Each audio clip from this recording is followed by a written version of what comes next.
If I may be allowed to use the simile, creation and creator are two lines, without beginning and without end, running parallel to each other. God is the ever active providence by whose power systems after systems are being evolved out of chaos, made to run for a time and again destroyed. This is what the Brahman boy repeats every day: the sun and the moon. The Lord created like the suns and moons of previous cycles. And this agrees with modern science. Here I stand, and if I shut my eyes and try to conceive my existence, I, I, what is the idea before me? The idea of a body. Am I then nothing but a combination of material substances? The Vedas declare, no, I am a spirit living in a body. I am not the body. The body will die, but I shall not die. Here am I in this body. It will fall, but I shall go on living. I had also a past. The soul was not created, for creation means a combination, which means a certain future dissolution. If then the soul was created, it must die. Some are born happy, enjoy perfect health, with beautiful body, mental vigor, and all wants supplied. Others are born miserable. Some are without hands or feet. Others again are idiots and only drag on a wretched existence. Why, if they are all created, why does a just and merciful God create one happy and another unhappy? Why is he so partial?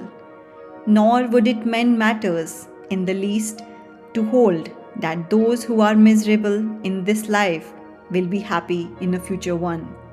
Why should a man be miserable even here in the reign of a just and merciful God? In second place, the idea of a creator God does not explain the anomaly, but simply expresses the cruel fate of an all-powerful being. There must have been causes, then, before his birth, to make a man miserable or happy, and those were his past actions. Are not all the tendencies of the mind and the body accounted for by inherited aptitude? Here are two parallel lines of existence, one of the mind, the other of matter.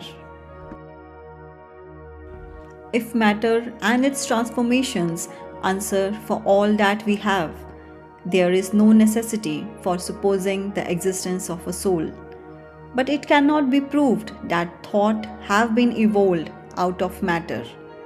And if a philosophical monism is inevitable, spiritual monism is certainly logical, and no less desirable than a materialistic monism.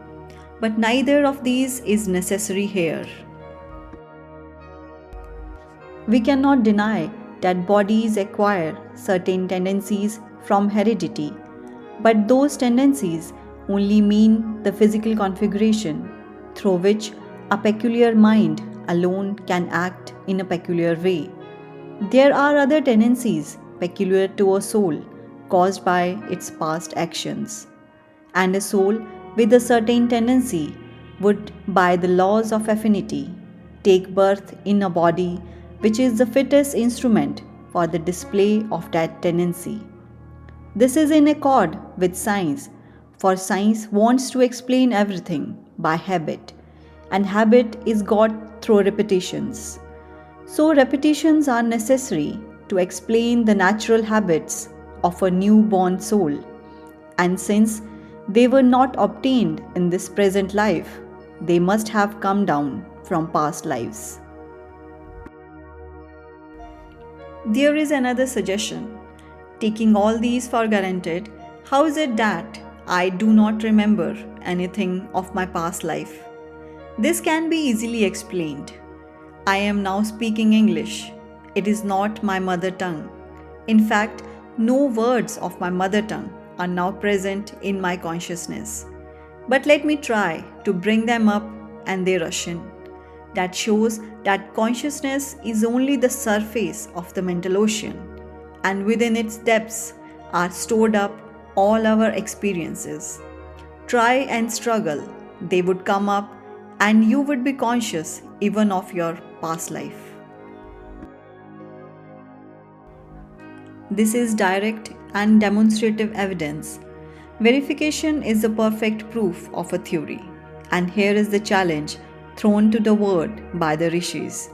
We have discovered the secret by which the very depths of the ocean of memory can be stirred up. Try it, and you would get a complete reminiscence of your past life.